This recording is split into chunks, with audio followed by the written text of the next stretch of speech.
haknya. Alhamdulillah, salawat salam juga di awal pun telah kita sampaikan, sajikan kepada Rasulullah Muhammad SAW, Nabi kita tercinta, kepada keluarganya, sahabatnya, dan juga kepada siapapun yang mengikutinya, termasuk kita di dalamnya. Kita berharap fadilah salawat salam itu sampai pada kita, karena salah satu penolong kita yang paling utama selain Al-Quran ialah syafaat dari Rasulullah Nabi Muhammad SAW. Itu yang paling utama, itu yang kita harapkan. Lagi-lagi khatib menyatakan lebih baik khatib kehilangan penglihatan daripada harus kehilangan cahaya Al-Quran, cahaya As-Sunnah, cahaya Allah, dan juga petunjuk atau sunnah-sunnah yang disampaikan oleh para nabi, terutama Rasul kita Muhammad SAW. Nah, kembali ke yang tadi, khatib mengelola TPA IT, Taman Pendidikan Al-Quran. IT-nya itu istimewa bagi tunanetra. Semangat belajar Al-Quran. Sebagaimana kita ketahui bahwa sebentar lagi insya Allah mudah-mudahan kita sampai kepada bulan yang agung, Sayyidul Syuhur, rajanya bulan, yaitu bulan suci Ramadan. Allahumma barik lana fi syahri Sya'ban wa ballighna Ramadan. Amin ya rabbal alamin. Itu suatu bulan yang kita dapat-dapatkan kehadiran kita. Sudah 2 tahun ini barangkali kita dicekam, baik mungkin oleh memang betul-betul wabah yang melanda, atau juga mungkin dari pihak-pihak tertentu di rezim ini yang mengedepankan kepentingannya, mencekam Ramadan tidak sempurna kita rasakan keindahannya. Kita berharap mudah-mudahan Ramadan yang sekarang Allah curahkan kebahagiaan bagi kita semua, sehingga kita betul-betul leluasa, nikmat dalam menjalani bulan Ramadan yang mulia ini. Terutama biasanya suka terdengar dari masjid-masjid, dari surau-surau, dari musalla-musalla, langgar-langgar, sayup-sayup orang membaca Al-Quran, mengkaji Al-Quran, baik itu membaca bersama-sama maupun tahsin, tadarus. Indah rasanya orang-orang berkumpul, kita semua berkumpul, bertadarus, mentamatkan Al-Quran, barangkali ada yang sekali, 2 kali, 3 kali, dan seterusnya. Nikmat rasanya. Tuan-tuan semua pasti merasakan kenikmatan itu kan? Indah rasanya kita bareng-bareng ngaji. Kalau tahun-tahun kemarin mencekam, rasanya suasana seperti itu ingin sekali dijelang, ingin sekali kita rasakan. Dan kenikmatan dari tuan-tuan ibadah Allah semua itu jangan sampai Allah cabut. Karena kalau tiba-tiba tidak melihat, maka akan sulit bagi yang tidak hafid Al-Quran untuk membaca Al-Quran. Maka kami generasi tunanetra tidak mau ketinggalan dengan orang-orang yang melihat.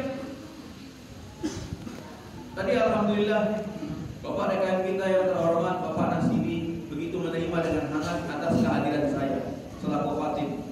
Sudah meniru sunnah Rasulullah SAW, dan insya Allah beliau akan bersama Rasulullah SAW. Kenapa? Karena telah meniru sunnah beliau dalam memuliakan Abdullah ibn Ummi Maktum, memfasilitasi dalam berdakwah.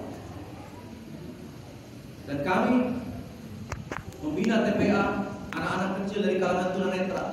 Itu semata-mata ingin mencetak generasi yang Quran yang juga tidak tertinggal oleh orang-orang yang melihat. Maka jamaah sekalian, ayo manfaatkan kenikmatan mata yang tuan-tuan punya.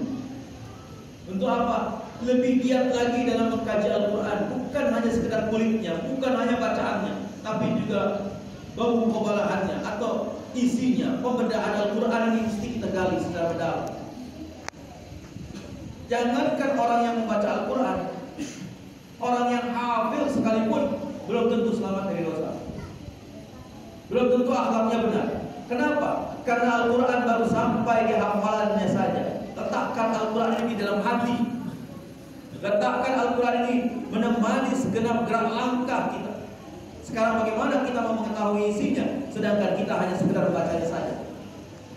Quran dimusabaqahkan, Quran diperbaiki bacaannya, itu bagus.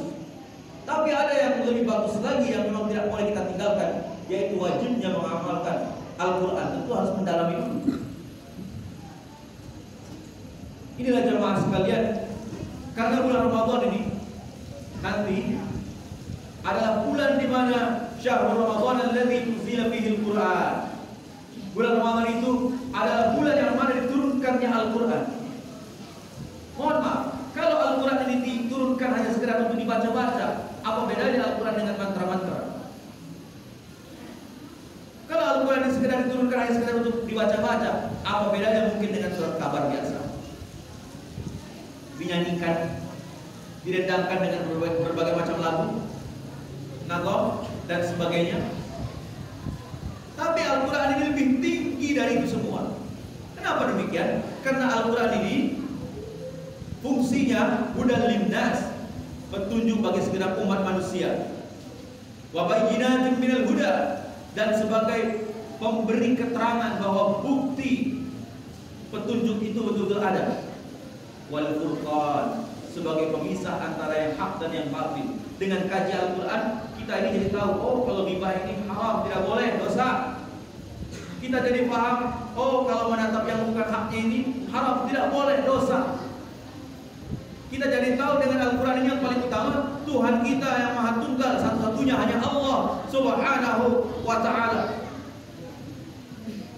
Mungkin nenek moyang kita dulu sibuk memeluk-meluk gunung Merapi, sibuk menyembah-nyembah mungkin di Sungai Musi, sibuk menyembah-nyembah batang-batang pohon besar dan sebagainya dan sebagainya. Apalagi percaya kepada batu-batu, benda-benda keramat, keris, pedang dan sebagainya. Tapi ketika Islam datang, Al-Quranul Karim, bacaan yang mulia, dan sunnah atau hadis Rasulullah Nabi Muhammad SAW ini sudah menerangkan pada kita bagaimana cara hidup yang benar. Ajaran yang dibawa oleh Rasulullah Muhammad SAW turun Islam ini bukan di zaman yang bukan modern. Zaman itu sudah modern. Kaum musyrikin Quraisy itu adalah kaum terkemuka di abad itu, yang paling keren, yang paling canggih zaman itu, yang paling hebat. Teknokrat semuanya kumpul di sana, pembesar-pembesar kumpul di sana, duta besar-duta besar kumpul di sana. Pembangunan, masya Allah, sudah di mana-mana merata. Yang namanya ngomong-ngomong tentang infrastruktur dari dulu sudah ada. Tapi Rasulullah SAW diutus bukan untuk itu. Apa yang diutusnya? Apa yang ditujukan? Kenapa Rasul diutus? Innama bu'ithtu liutammima makarimal akhlaq. Sesungguhnya aku diutus semata-mata untuk menyempurnakan akhlak. Akhlak kepada siapa? Akhlak kepada Tuhan, yaitu kepada Allah, dan juga akhlak kepada makhluk di antara kepada manusia. Ini sudah jelas disempurnakan. Bagaimana caranya gaul kepada manusia, bagaimana cara gaul dengan hewan, bagaimana cara bergaul dengan alam yang lain, sekitar alam yang lain, bagian-bagian dari alam ini yang lain. Bagaimana cara menyikapi ada alam ghaib, bagaimana yang paling utama bergaul atau mungkin bertuhankan Allah, bagaimana cara menyembahnya, itu ada aturan.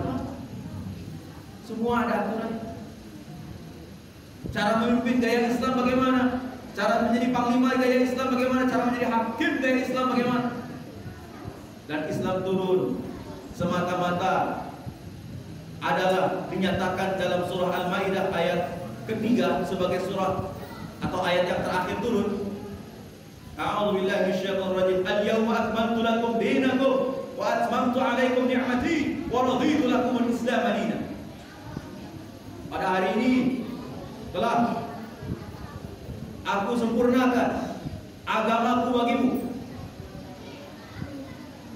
telah kucukupkan segala nikmatku bagimu, dan telah kuridhoi Islam satu-satunya sebagai agama bagimu, keyakinan bagimu. Sudah sempurna.